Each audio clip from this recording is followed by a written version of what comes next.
So my e-commerce journey is not going particularly well.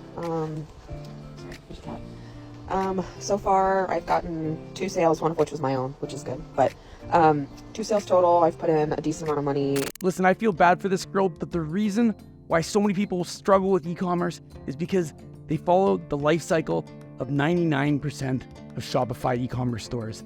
And this is what I'm going to show you. So this is how the majority of these businesses start. Hey, look, I have this great idea. I think I'm going to start an e-commerce business. Maybe I watched somebody say something on TikTok and I think I'm going to get rich overnight. But you know what? I need to play it safe. So let's validate this idea. We're gonna validate it with friends and family, because friends and family know best about business, especially when they are not in e-commerce.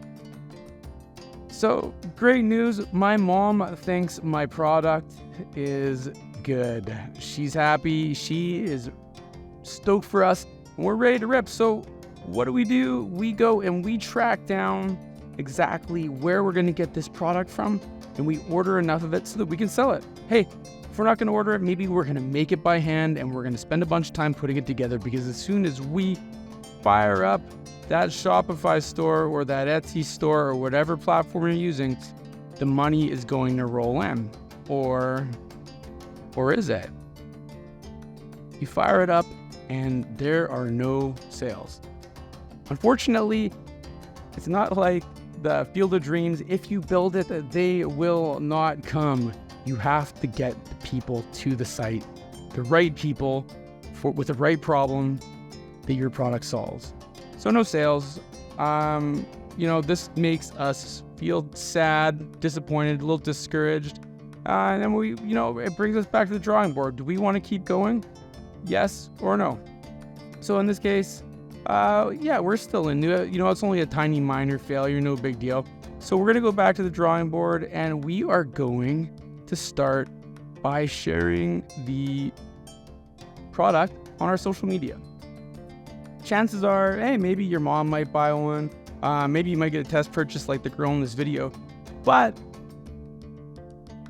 you're probably not going to make any sales, because the majority of the audience that you currently have on social media doesn't necessarily care about your product.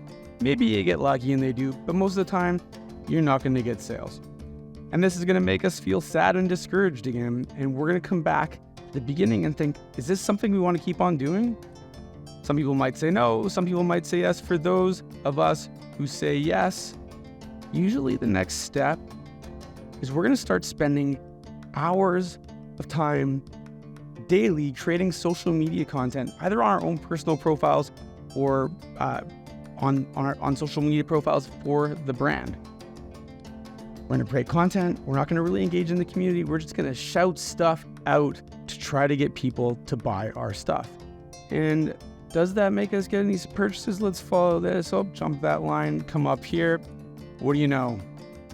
No sales, or very few. Probably definitely not worth the hours you're spending creating non-stop social media.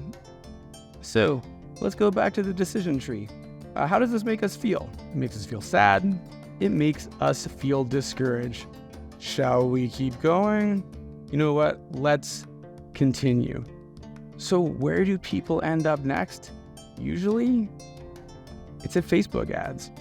And they've seen enough TikTok videos or enough YouTube videos or social media from other gurus to say, hey, when you try Facebook ads, it's going to work. I get 26 times ROAS on every purchase. You're going to land here. You're going to have no idea what you're doing. You're probably going to write terrible copy. The image is probably going to be not that relevant. And your headline's probably going to be weak. And you're going to spend some money to get started. You're probably going to use the wrong business objective. You're probably going to use engagement or just boost on your Facebook page. But let's see what happens after this. Again, jump that line, and we're right. Oops. This is a bit of a wrong turn. We got to go back up here. Oh, that's back at no sales again.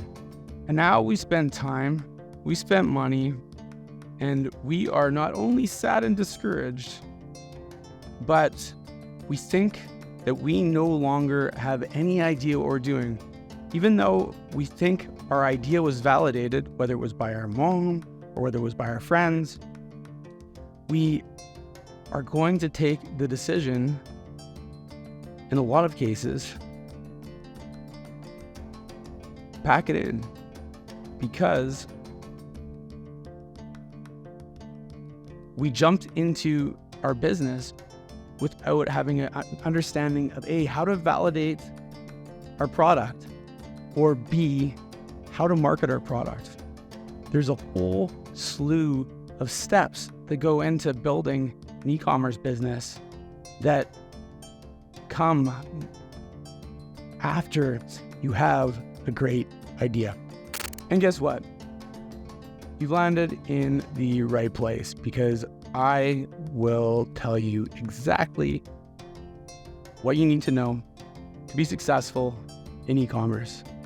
I've generated more than $200 million in e-commerce sales. I don't have anything to sell you, and I'm giving it all away for free on this YouTube channel. Make sure you check it out.